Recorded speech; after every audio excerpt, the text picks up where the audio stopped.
Hi, I'm Andre Washington, and thanks for logging on again to www.andreltd.com. As you've heard, there's been a magnanimous push toward getting this new system out. If you want to accomplish your dreams, if you want to get better in relationships, if you want to grow your business, whatever it is, we've assessed or put together this particular program that allows you to have measurable signs of productivity from where you are to where you want to be. It's called TAXIN, Thinking, Assessing, and Executing. It's worked in businesses, it's worked in relationships, it's worked for individuals, and so I want to share it with you. Just a little backdrop though. The tax system, Think, Assess, and Execute, have been formatted in within 120-degree angles for each one. That's because we get a whole circle. The earth is a sphere and it goes around in a circle, as you well know, and so we work in harmony with the universe. So we don't work against ourselves. We all have 1,440 minutes per day. How do we use them?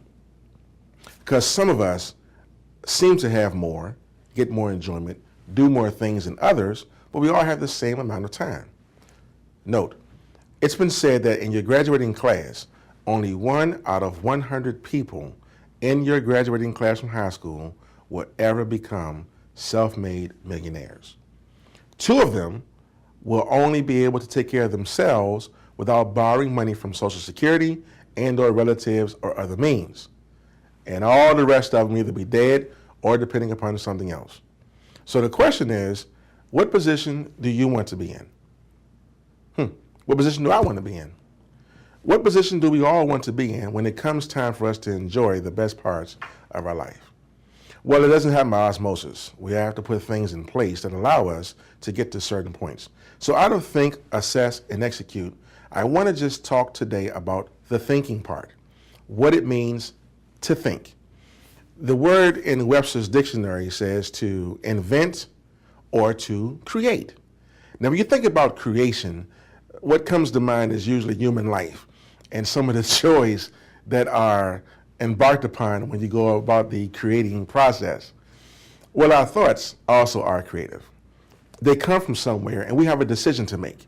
Are we going to nurture our thoughts and see them through to fruition? Or are we going to abort them? It's a good idea, but never works, so you just let it go. Or are they up for adoption? Hey, Bob. Hey, Jeff. Hey, Janine. I have this new idea. You should do X, Y, and Z. That means that they're up for adoption because you had them and you gave them to somebody else. And then how do you actually begin to hone in and have better thoughts so that you can have different results? Now, let's go into why we hone on the thoughts so much, why we pay particular attention to that. That's because your thoughts, if you look around you, you may see some stable objects, this desk, the bookcase behind me, so on and so forth. But actually, it's not stable. It's moving. But it moves at vibrations and at speeds and at rates that the human eye and hand can't identify with. You see, electrons, the smallest particle that we know of, vibrate at certain rates. So for example, at 32 to 38,000 vibrations per second, we have sound. At 1,500,000 vibrations per second, we have something called heat. So nothing around us is actually stable. Electrons come in positive and in negative. So if you extract, let's say 3 electrons on a positive from a still object, and you extract 3 negative electrons, you may have a whole different metal altogether. Well, when you think, scientists have proven that your thoughts are electrons.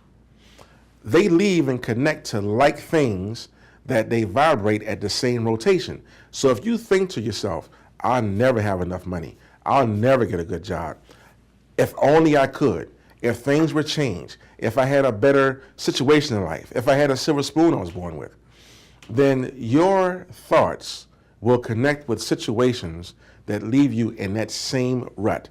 Now, what's the difference between a rut and a groove? A matter of depth.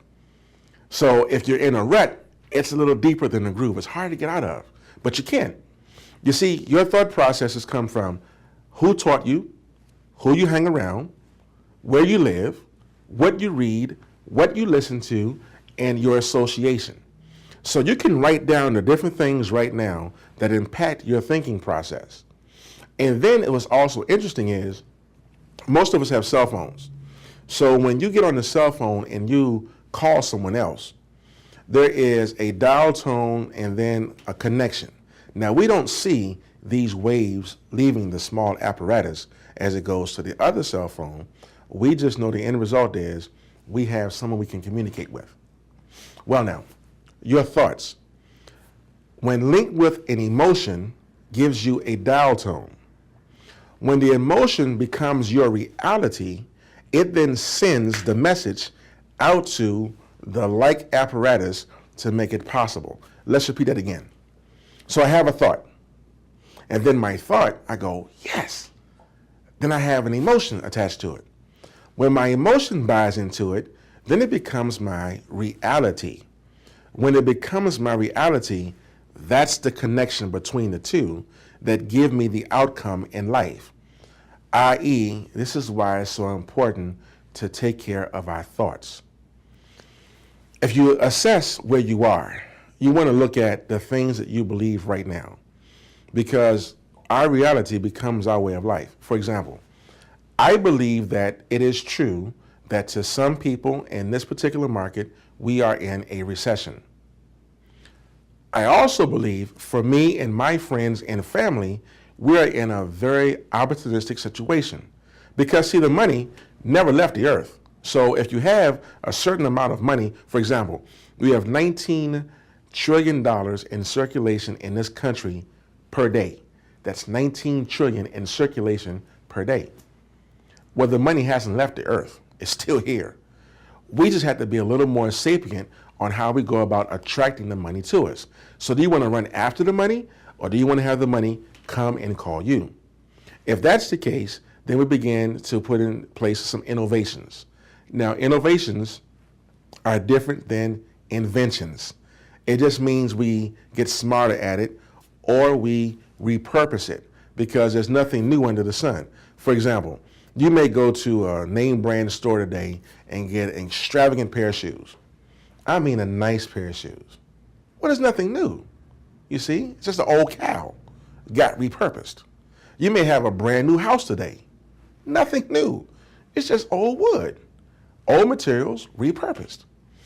So when you look at your situation in life and you look at the money that we have today, you understand the money hasn't left the earth, so it still can be attained. You realize you have certain measures of skill set in certain areas that now you have to use your association, what you read, what you listen to, what you do to develop a different mindset so that now you can connect with a new or innovative way to have money attracted to you. Now, it is a known fact that you can tell what's in the heart of a person not by the answers they give you, but by the questions they ask, because it's generated from them from the inside. So the question I ask you is, are you ready for a change? Are you ready to now say, you know what? I'm not sure what the afterlife is going to hold, but I know that for certainly to date, everyone that has been born has eventually died. And before I get to that point, do I want to have the confidence and have the joy of knowing I did everything I possibly can? Footnote, one of the biggest verbal pacifiers known to man is, I'm doing the best I can, because it is without dispute. People will not argue with you toward that. People all feel the same way. Well, you know, Jeff, you know, Mark, I'm doing the best I can. Yeah, you know, me too. Whoa, whoa, whoa. It's just not the truth. You see, because we always can do better. So the mindset of I'm doing the best I possibly can becomes a verbal, emotional pacifier because it allows you to go, this is all I